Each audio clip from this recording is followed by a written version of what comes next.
Bienvenidos a Cerca de Vos, el podcast del Círculo Católico. En este espacio vas a poder encontrar información de calidad sobre salud y bienestar, con una mirada sensible y humana.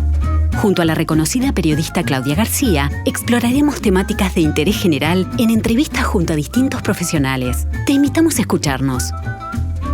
Capítulo 7. Terapia EMDR. ¿Cómo están? Un placer acompañarlos en estos podcasts del Círculo Católico. Y en esta oportunidad, para seguir hablando, porque ya lo hemos hecho, de salud mental, ¿no? La otra vez comentábamos que quizá es un intangible al que no le damos demasiada relevancia, pero la salud mental después nos implica en la salud física y en nuestro bienestar en general, ¿no? Estamos hablando de bienestar emocional. Y hoy traemos un modelo psicoterapéutico, una terapia quizá poco conocida, que en el mutualismo quizá tampoco se implementa demasiado, pero sí lo tiene el Círculo Católico dentro de lo que es el Departamento de Salud Mental. Por eso queremos saludar muy especialmente al psicólogo clínico Andrés Mirza, que trabaja allí en este departamento aplicando esta terapia que se llama EMDR. EMDR, movimiento ocular para desensibilizar y reprocesar. Las siglas, es decir, el nombre es las siglas en inglés. Las siglas en inglés, ahí está. Y esto tiene que ver entonces con los traumas, ¿no? Con tratamientos en afecciones vinculadas a vivencias que de repente pueden haber afectado nuestra salud mental. Andrés tiene ahí una historia muy interesante con Dolores y todo lo que fue el tornado de Dolores y cómo después se aplicó esta terapia, ¿no? Que primero, ya dijimos qué es la sigla, pero ¿dónde nace y cómo nace, digamos, esta terapia que es joven? Claro, esto arranca en el año 87 en Estados Unidos con una psicóloga llamada Francine Shapiro, que murió hace unos pocos años. Y haciendo breve la historia, hay mucha información en internet para aquellos que quieran profundizar, pero básicamente esta mujer descubre en su propia experiencia, en relación a algo que a ella le estaba afectando, que en determinado momento el nivel de angustia que ella tenía, el nivel de perturbación que ella tenía por esa afectación, que era una cuestión médica, de repente en un paseo, en un parque, bajó. Y se preguntó, ¿por qué? ¿Por qué bajó? Si esa situación médica no había cambiado, no había habido nada nuevo particular. Y bueno, cuenta la leyenda que en esa observación, justamente por esta cuestión médica, a ella a veces le venía un movimiento ocular involuntario, de movimiento como de izquierda a derecha, involuntariamente por esta cuestión médica, y eso era lo único raro que ella había notado que había pasado. Bueno, ahí arrancan las investigaciones. Una de las primeras, hay muchísimas investigaciones hechas, pero una de las primeras investigaciones que se hizo fue con excombatientes de la guerra de Vietnam y mujeres que habían sido víctimas de abuso sexual. En ambos casos hicieron lo que se llama un grupo objetivo y un grupo testigo, digamos, es decir, dividieron la población en dos grupos. A ambos grupos les hicieron hablar de la experiencia traumática. Sobre uno se empezó a aplicar la técnica que se estaba desarrollando, sobre el otro no, solo se les hizo hablar. Y no solo ellos reportaron la diferencia entre un grupo y otro, es decir, no solo los pacientes dijeron la diferencia, esto estoy hablando en una intervención, sino que además desde las imágenes de actividad cerebral se pudo mostrar que había una diferencia. Eso lo vamos a entender un poquito más cuando expliquemos qué es el trauma, pero ahí hubo una evidencia clara de un cambio que no solo se basaba en lo que el paciente reportaba, sino en lo que se veía en la imagen de actividad cerebral. Básicamente para eso me gustaría hablar primero de qué es el trauma. Dale, o sea que ya vamos a la definición, porque ese es el gran desafío de esta terapia, ¿no? De resolver los traumas, que pueden ser individuales o que pueden ser grupales. Se me ocurre que el gran aliado de esto es el propio cerebro. Sí, el que resuelve la situación es el cerebro. Es decir, esto pensémoslo como una indigestión. Ahí va, dame un ejemplo. El trauma sería una indigestión, algo que no pude digerir. Una experiencia que no pude digerir. Y ahí lo que hay que entender es que el trauma no se define por lo que pasó, sino por cómo lo viví. Y el cómo lo viví no depende solo de qué pasó. Depende de mi edad, depende de mis experiencias anteriores, incluso de mi marco cultural. Depende incluso de lo que me pasó hace un rato. Si yo invité a salir a una chica que me gustaba y me rechazó, me dijo, no, contigo no salgo. Y media hora después me enteré de que perdí el examen de matemática. O si invité a salir a la chica que me gustaba y me dijo que sí sonriente, y media hora después me enteré de que perdí el examen de matemática, en los dos casos perdí el examen de matemática, pero no lo voy a vivir igual. Y la chica no tiene nada que ver con el examen de matemática. Pero lo que me pasó hace un rato también puede incidir en cómo yo asimilo lo que me está pasando ahora. Entonces, hay un montón de variables. Cuando hablamos de trauma, la gente normalmente tiene la idea de que trauma es algo terrible que me pasó. Y no es así.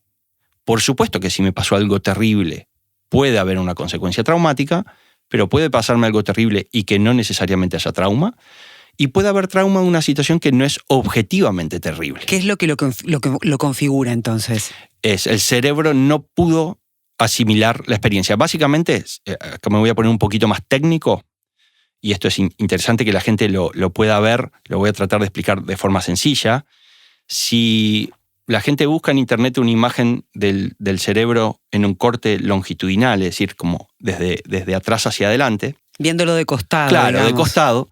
Normalmente la gente se imagina el cerebro pensando en la corteza cerebral, que es una parte del cerebro. Pero el cerebro tiene distintas partes. Básicamente podríamos pensar como en 3 zonas que responden a momentos evolutivos distintos. La corteza cerebral, que se le llama también neocórtex, corteza nueva, y si hay algo nuevo, hay algo más viejo. Luego tenemos el cerebro límbico, o nosotros le llamamos también cerebro mamífero, que lo tenemos todos los mamíferos en común, que tiene que ver con las emociones, con también algunos procesos de aprendizaje y de memoria. Por eso nosotros de un perro podemos decir está contento, está triste, está enojado. Ahora le pido a la audiencia que se imagine cómo es una tortuga contenta, cómo es una serpiente triste. No hay serpiente triste o tortuga contenta porque no tienen ese nivel intermedio del cerebro. Lo que sí tenemos en común mamíferos y reptiles es lo que llamamos nosotros cerebro reptiliano, que es el más primitivo de todos. No hay que pensar ahí en primitivo igual a obsoleto. No. Nuestra respiración, nuestro ritmo cardíaco, nuestro instinto de reproducción, nuestro instinto de supervivencia dependen del cerebro reptiliano. Entonces, imagínense que estamos cruzando una calle y estamos distraídos, como a todos nos habrá pasado alguna vez, y no me doy cuenta que estoy cruzando la calle con semáforo en rojo. De repente escucho una bocina y una frenada. Mi corteza cerebral podría hacer una reflexión, un análisis, decir, esto es un vehículo grande, así que debe ser un camión o un ómnibus, viene rápido, clavó los frenos, seguramente me impacte, y si me impacta me va a dejar malherido o muerto. Mi corteza cerebral puede hacer esa reflexión, pero yo en ese momento no necesito una reflexión, necesito una reacción. Entonces, ¿qué hace el cerebro? Es una maravilla. Hay una zona que se llama la amígdala.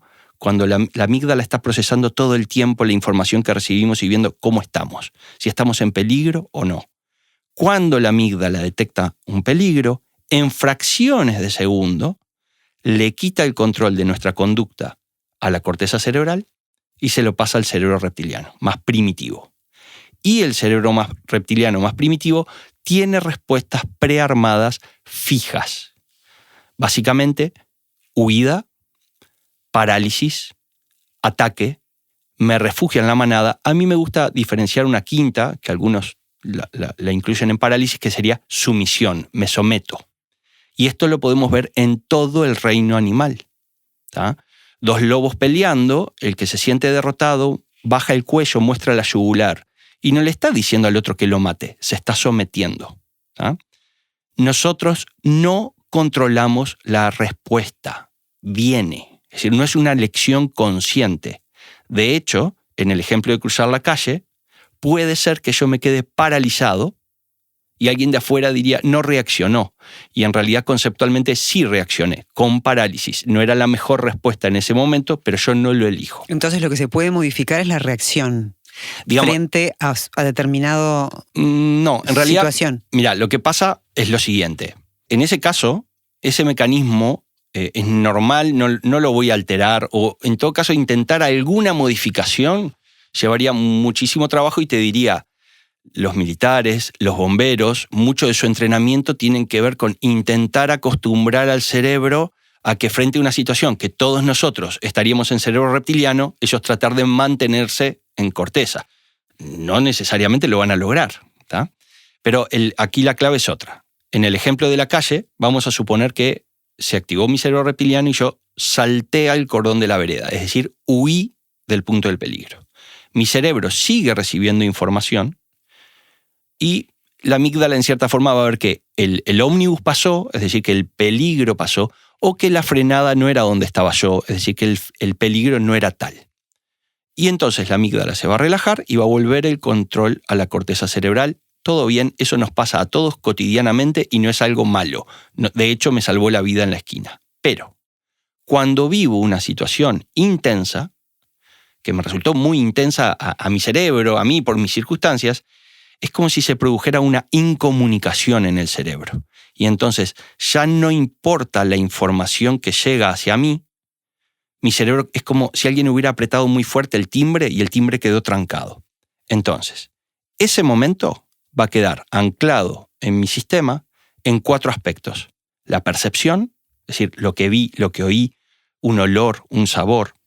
La sensación, eso ya no es externo, sino que es interno, es dentro mío. Por ejemplo, el hambre es una sensación. Las emociones que sentí en ese momento y las creencias negativas que tuve en ese momento. ¿Ah? Por ejemplo, soy débil, o no hice lo suficiente, o no merezco, depende de la situación, ¿no? O estoy en peligro. Y entonces, ¿qué va a pasar? Cuando se produce esa indigestión, queda ese anclaje en mi memoria. Cada vez que yo me encuentro en una situación nueva, que tiene algún punto de contacto con alguna de estas 4 dimensiones, percepción, sensación, emoción o creencias negativas, mi cerebro no va a responder de acuerdo a lo que está pasando ahora. Va a responder de acuerdo a lo que me pasó. A su recuerdo. Exacto. Y no importa si yo me lo acuerdo conscientemente. Mi sistema va a responder igual. Lo que se produce es un bloqueo. Exacto. Y una respuesta condicionada a una experiencia pasada. Que no necesariamente la asocias con el miedo de ese momento. Capaz que ni te das cuenta, pero lo que está pasando es eso. ¿Y cómo empiezas a trabajar ese trauma? Porque ya entendimos cómo funciona el cerebro. Claro, lo primero Ahora, es detectarlo. Ahí va. Lo primero es detectarlo y mucha gente cuando viene con esto dicen, pero yo no me acuerdo o no lo voy a saber. Y lo que es una maravilla es que el cerebro llega. Cuando tú empezás a trabajar en lo que llamamos estimulación bilateral, que es la herramienta que usamos para ayudar al cerebro a hacer la digestión, es como el té digestivo que le damos, ¿tá? El cerebro le aparece de repente una memoria o a veces aparece como una imagen o una sensación que permite ir haciendo la digestión. Pero una cuestión es la digestión grupal y otra es la digestión individual. Por ejemplo, se me ocurre lo de dolores que decíamos al inicio. Todos teníamos más o menos claro cuál era el trauma de esa gente, ¿no? Sí. O sea, ahí como era más fácil el abordaje es más fácil. Pero el proceso es el mismo. Es el mismo. Pero ahora, en el caso individual, cuando viene al consultorio y te toca, el abordaje a un paciente, a veces ni sabes qué es lo que tenés que resolverles traumáticamente. Sí, y a veces el paciente mismo no lo sabe, no sabe cuál fue el origen del problema. ¿Y cuáles son las patologías o las características que llevan al consultorio a un paciente a que se le aplique el EMDR? El paciente siempre va a venir por el malestar. Nunca, y creo que a ningún colega de ninguna línea de trabajo le debe haber pasado que un paciente llegue al consultorio diciendo, me siento bien, quiero estar mejor. No, todos vienen a partir de un malestar, funcionamos así los seres humanos. Por ejemplo, cada vez que tengo que hablar en público me da miedo y no puedo. O me da miedo... Pánico escénico. Por ejemplo. O, por ejemplo, me da miedo estar en la calle. O sea, el miedo es como el disparador de la consulta. Muchas veces, pero no solo. A veces el paciente viene con una depresión. Por poner un ejemplo muy sencillo. Empecé con una depresión en determinado momento y no sé por qué. Y intentamos averiguar qué pasó. Y la persona no ve algo concreto que asocie. Y cuando empezamos a rastrear, vemos que de repente hubo algún punto de conexión con una experiencia que no estaba resuelta y que estaba tapada. Por poner un ejemplo muy, muy sencillo. Voy a hablar obviamente los casos que no sean identificables, ¿no? Pero una mujer que empezó con un proceso... Pero es un caso real. Sí. Simplemente con alguna deformación Perfecto. no importante para que... ¿tá? Una mujer empezó con unas pesadillas recurrentes, ¿tá? Que la había tenido durante distintos momentos de su vida, siempre la misma pesadilla, ¿tá? En donde unas personas entraban a su cuarto y le pegaban, ¿tá? Y esa pesadilla, cuando venía esa pesadilla, realmente era perturbadora para esa persona, le daba miedo dormirse por no tener la pesadilla, digamos, y cuando se despertaba le costaba trabajo darse cuenta que ya no estaba en la pesadilla, porque además la pesadilla sucedía en su dormitorio. En el sueño era en su dormitorio, entraban unas personas, ¿tá? Con determinada ropa, ¿no?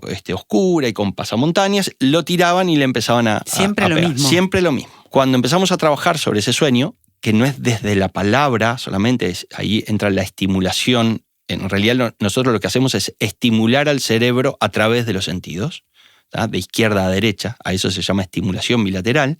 Ese fenómeno es lo que produce que el cerebro funcione un poco distinto. Y esta persona de repente le viene un recuerdo que le sorprende que le venga, porque era un recuerdo de cuando tenía muy pocos años, 2 años y medio, 3 años, época de la dictadura. A su papá le avisan que lo van a venir a buscar. Su papá desaparece y de hecho pierde el contacto ahí por bastante tiempo. Y esa noche la mamá lleva a dormir a esta persona junto con él para calmar a esa criatura de muy pocos años. Y ahí viene el recuerdo real. Entran por la puerta-ventana del dormitorio de la mamá unas personas vestidas como él las tenía en el sueño, y en la realidad a la que tiran al piso y le pegan es a su mamá. Acá estoy hablando del recuerdo que él tenía dormido. ¿Ah? Bueno, ese era el evento traumático, lo reprocesamos, lo pudo digerir, no viene acaso el detalle, ahí no es una cuestión intelectual, tiene que ver con emociones, con sensaciones, dejar que el cerebro haga la digestión, ¿ah? Y no tuvo más la pesadilla. O sea que empieza la terapia, encuentran cuál fue el disparador de ese trauma, lo internaliza, digamos, a pesar de que no es intelectual, lo entiende, ¿no? Porque hay que entender en por realidad qué te pasó. Entenderlo es parte de hacer la digestión. Esto puede resultar raro, sí, Claudia, porque normalmente cuando nosotros pensamos en procesos terapéuticos, pensamos en el trabajo desde la palabra, ¿tá? Como desde hablar. Y por supuesto que hablar es una parte importante del trabajo, eso fuera de duda. Pero en este punto hay un momento en donde en realidad estamos trabajando a otro nivel, en donde lo que hay que ayudar es a una parte más primitiva de nuestro cerebro a reconectar, ¿tá? Y a procesar lo que está pasando. A mí me ha pasado, mismo en el Círculo Católico, de ir a atender a personas que habían sufrido un accidente reciente y que estaban en shock y que no estaban hablando y que yo no tenía el tiempo de generar un vínculo de confianza, es decir, tenía que hacer una intervención rápida y que básicamente yo sabía que la persona sí me escuchaba, pero no me respondía. Le expliqué lo que iba a hacer, empecé a hacer estimulación bilateral y esa persona destrabó esa situación.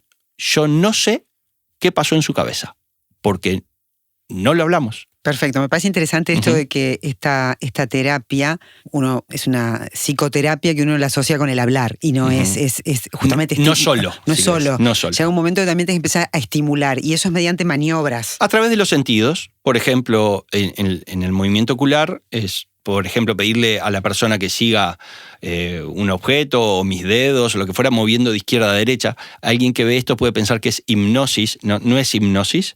También lo puedo hacer a través del sonido, haciendo un estímulo en su oído izquierdo, oído derecho, oído izquierdo, oído derecho. Lo que sucede es que nuestros hemisferios controlan nuestro cuerpo en forma cruzada. Por ejemplo, si alguien tiene una hemiplegia o un derrame cerebral o un accidente, una lesión del lado derecho del cerebro, se va a paralizar el lado izquierdo y viceversa. El nervio óptico del ojo izquierdo va al hemisferio derecho.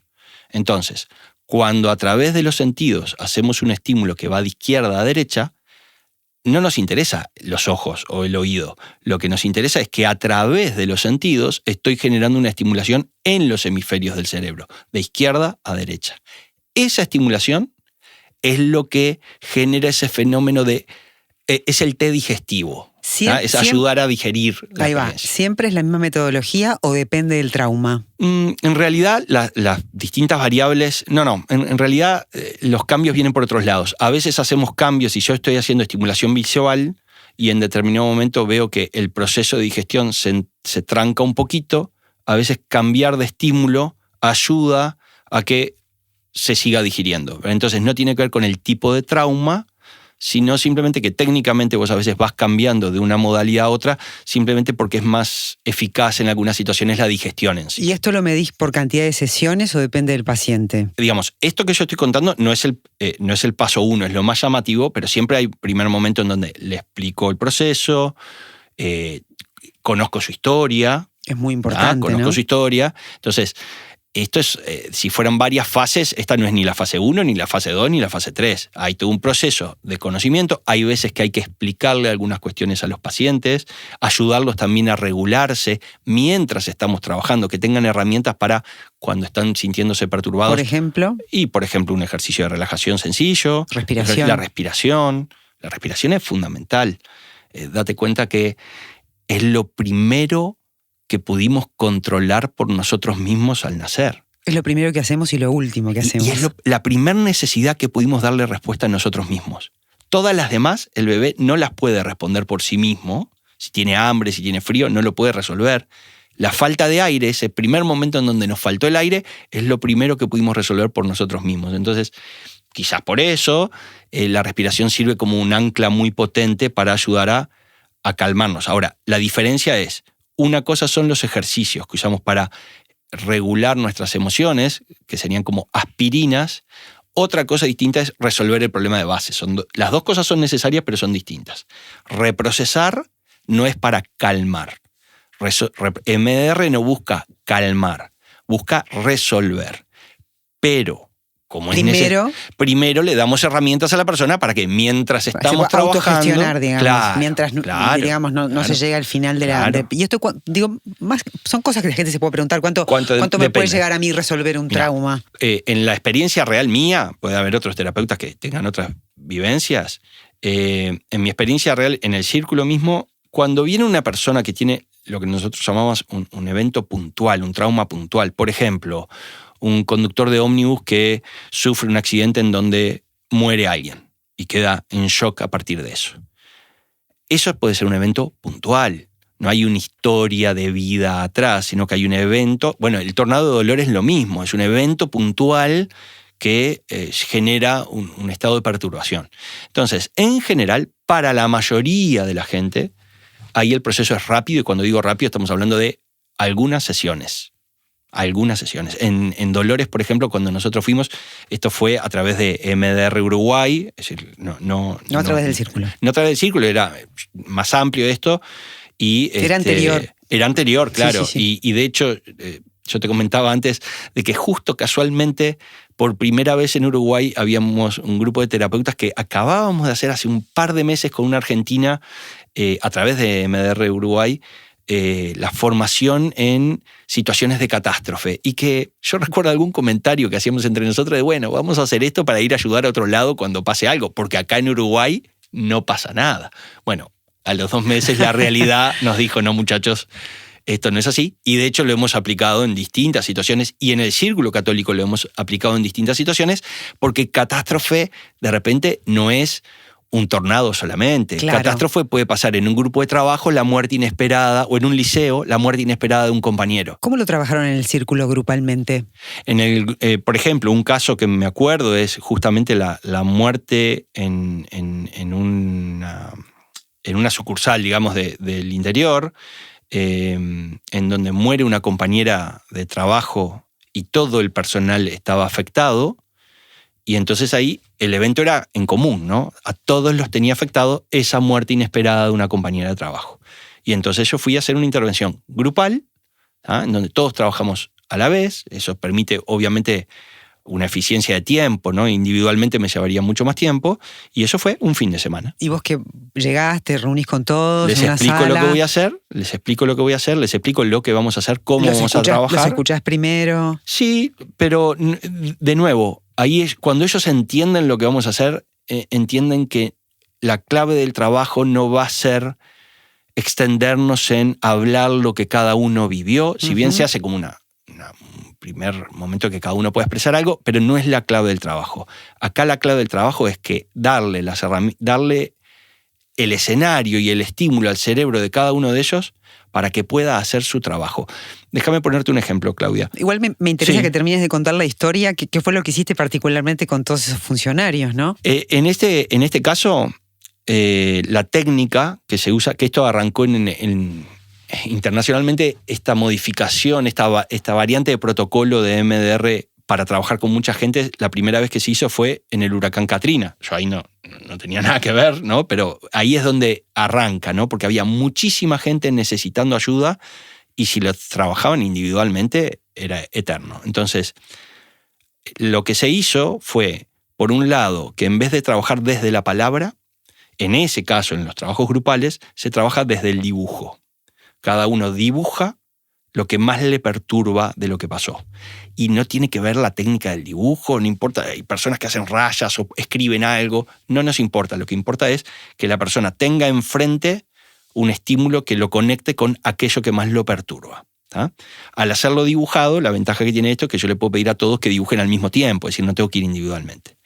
Y ahí, cada uno, a través de una técnica en particular, se les enseña una técnica en donde ellos mismos van a estimular a sus cerebros. ¿Tá? En la clínica individual yo hago la estimulación con el paciente. En esta variante, cada uno se hace la estimulación a sí mismo, yo simplemente estoy monitoreando y vamos haciendo tandas, y entonces hay una tanda de estimulación y vuelven a dibujar, y hay otra tanda de estimulación y vuelven a dibujar, y vamos midiendo qué va pasando con la perturbación. ¿Tá?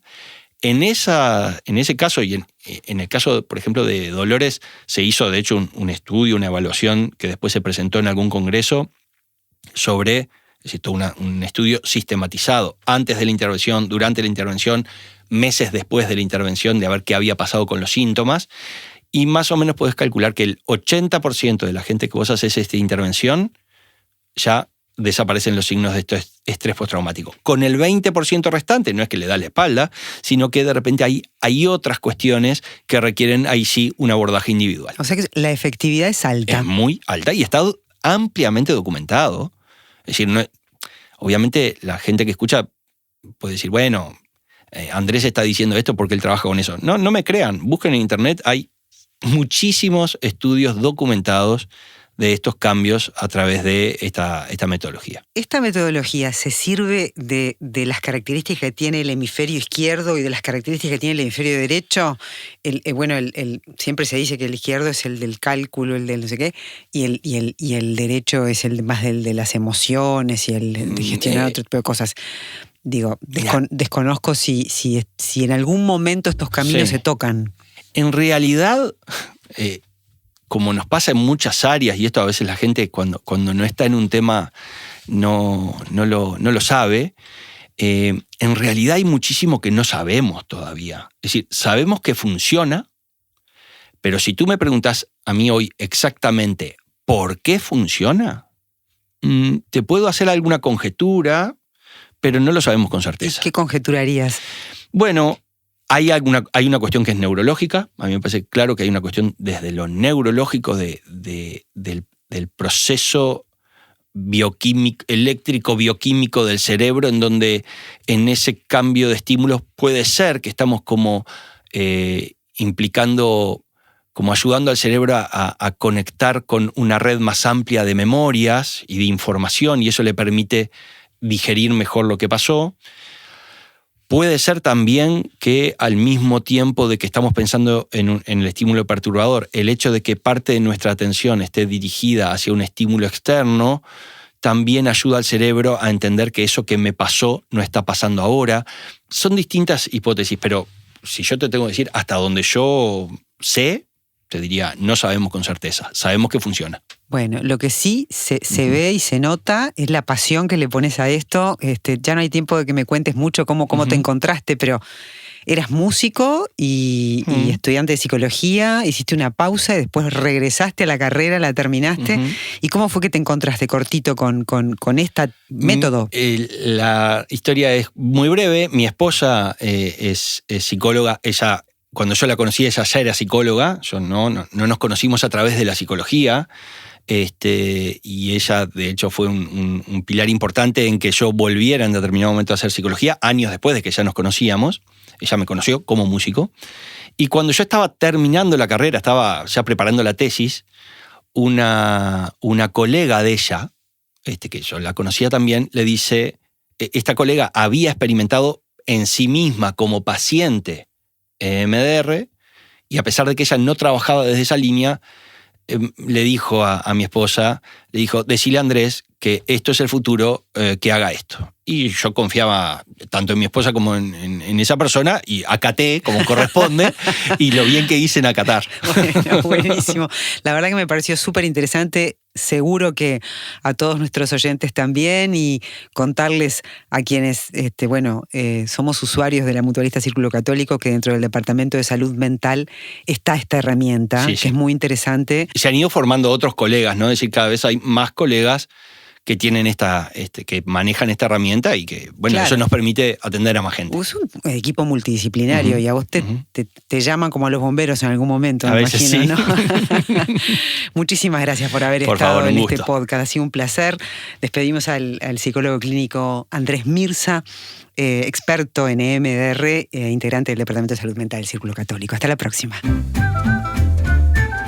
Gracias por escuchar Cerca de Vos, el podcast del Círculo Católico. Esperamos que lo hayas disfrutado y te esperamos en el próximo episodio para seguir conversando sobre salud y bienestar. Círculo Católico, estamos con vos.